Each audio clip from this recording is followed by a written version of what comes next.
आज हम बनाएंगे बहुत ही क्रिस्पी मज़ेदार सी आलू की टिक्की जो कि बहुत स्पाइसी और कुरकुरी बनती है और बहुत ही आसान इसकी रेसिपी। इसके लिए हमें चाहिए 1 किलो आलू जिनको हम उबलने के लिए रख देंगे, और मसाले चाहिए, ये है सूखा धनिया और ज़ीरा मोटा कुटा हुआ, ये है आमचूर, नमक, लाल मिर्चें और ये है काली मिर्च। ठीक है, सारी क्वांटिटी लिखी हुई है और वैसे भी आप अपने टेस्ट के हिसाब से एडजस्ट करेंगे। ये है कोटिंग बेसन की, नमक और लाल मिर्च है, और साथ है 1 टेबलस्पून चावल का आटा। ठीक है, आधा कप बेसन है और 1 टेबलस्पून चावल का आटा है, 1 टीस्पून, हाफ टी स्पून बल्कि नमक है, और हाफ टी स्पून ही लाल मिर्चें हैं।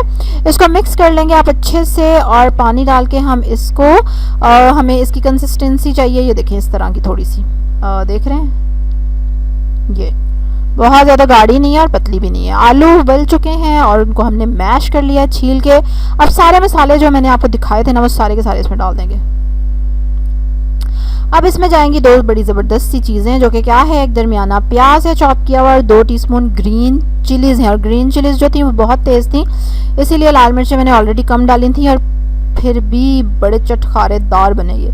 अच्छा, अब हम क्या करेंगे, इनको जल्दी से मिक्स कर लेंगे और उसके बाद इसके हम कबाब बना लेंगे राउंड वाले, और ओवल शेप भी बना सकते हैं, आप अपनी मर्ज़ी की शेप भी रख सकते हैं। चलो जी, फटाफट से सारी टिक्कियाँ रेडी कर लेंगे। ऑलरेडी हमने बेसन रेडी करके रखा हुआ है, और अब हमने उसके बाद क्या करना है कि तेल को चूल्हे पे चढ़ा देना है, मीडियम लो फ्लेम पे उसको 10 मिनट के लिए प्री हीट होने देना है। सरसों का तेल है, उसमें हम फ्राई करेंगे, बेसन लगाएंगे और ज़बरदस्ती टिक्कियाँ फ्राई हो जाएंगी आपकी।